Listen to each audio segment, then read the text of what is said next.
Syedaralun, Kepala Dinas Pendidikan dan Kebudayaan Kota Lok Semawe, Dr. Andes Ibrahim MPD, menyerahkan piagam penghargaan kepada 2 murid SD Negeri 1 Banda Sakti karena telah berprestasi di tingkat nasional. Kedua murid tersebut adalah Raisya Surgica Amelia dan Zulfa Al-Azami. Penyerahan piagam penghargaan berlangsung di Aula SD Negeri 1 Banda Sakti pada Senin 22 Agustus 2022. Ikut hadir Ketua Komite SD Negeri 1 Banda Sakti Ridwan Jalil. Kepala SD Negeri 1 Banda Sakti Effendi SPD MPD menyebutkan pada akhir Juni 2022 lalu, kedua muridnya mengikuti kompetisi nasional hitung cepat yang digelar pihak Sempoa.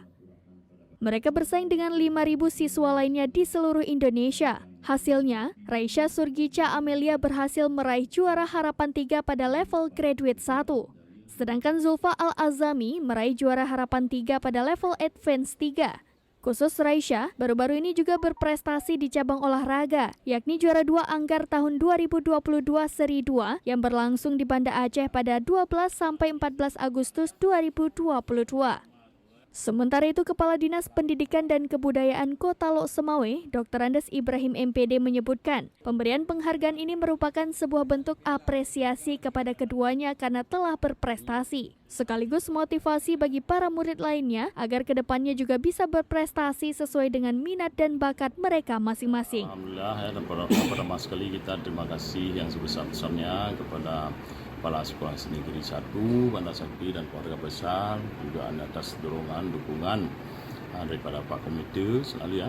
Kita ini sangat berbahagia dan berbangga karena prestasi yang diukir oleh anak-anak kita ini adalah untuk tingkat jenjang nasional. Sebagaimana kita ketahui bahwa anak-anak kita ini ya berlomba dengan sekitar 5.000 siswa se-Indonesia, mereka bisa meraih harapan 3. Ini sebuah kebahagiaan dan prestasi yang sangat bagus dan merupakan prestisi daripada Kota Lok Semawe dan Aceh secara umumnya. Mudah-mudahan ke depan kita harapkan kepada kerjasama semua pihak ini, terutama keluarga besar SD Negeri 1 Banda Sakti di bawah pimpinan Pak Komite, ke depan akan lebih berprestasi lagi. Kalau bisa meraih prestasi juara 1 atau 3 besar tingkat nasional, karena yang 1 tapi mungkin akan lebih banyak lagi. Untuk ini kita mohon kepada Pak Kepala Sekolah dan Komite terus berkolaborasi, bekerja ekstra untuk membimbing dan menyiapkan. Dari Lok Semawe, Saiful Bahri, Serambi On TV.